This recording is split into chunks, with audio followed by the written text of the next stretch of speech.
ইতিমধ্যে আসন্ন তিস্তর পঞ্চায়েত নির্বাচনকে সামনে রেখে ঝোড়ো প্রচারে নেমেছে সবকটি রাজনৈতিক দল। ত্রিস্তরীয় পঞ্চায়েত নির্বাচনের জন্য প্রত্যেকটি দল মনোনয়নপত্র জমা দেওয়ার পর নির্বাচনী প্রচারে কোমর বেঁধে মাঠে। শুক্রবার সন্ধ্যা কদমতলা বাজারে তেমনি চিত্র পরিলক্ষিত হল। প্রথমে সন্ধ্যে 6:30 নাগাদ বিজেপি দলের উদ্যোগে 100 বিশাল মিছিল অনুষ্ঠিত হয় কদমতলা বাজার এলাকায়। এই মিছিলের নেতৃত্বে ছিলেন পঞ্চায়েত সমিতির চেয়ারম্যান তথা পঞ্চায়েত সমিতির 6 নং আসনে বিজেপি দলের মনোনীত প্রার্থী সুব্রত দেব। পরবর্তীতে সন্ধ্যে 7টা নাগাদ সিপিআইএম দলের উদ্যোগে কদমতলা বাজার এলাকায় সুবিশাল মিছিল অনুষ্ঠিত হয়।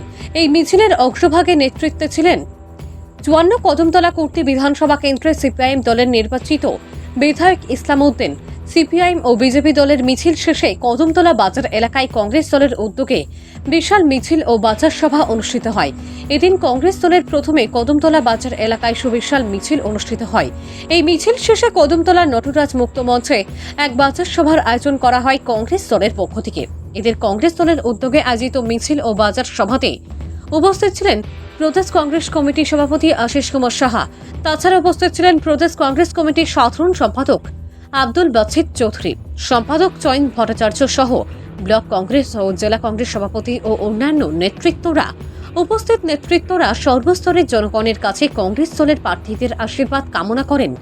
কংগ্রেস দলের প্রার্থীরা পঞ্চায়েত ও পঞ্চায়েত সমিতি দখলের পর দীর্ঘ সমস্যার সমাধানে ঝাঁপিয়ে পড়বেন বলে আশা ব্যক্ত করেন। ভানুচন্দ্রের রিপোর্ট, আসাম প্রাইম নেটওয়ার্ক।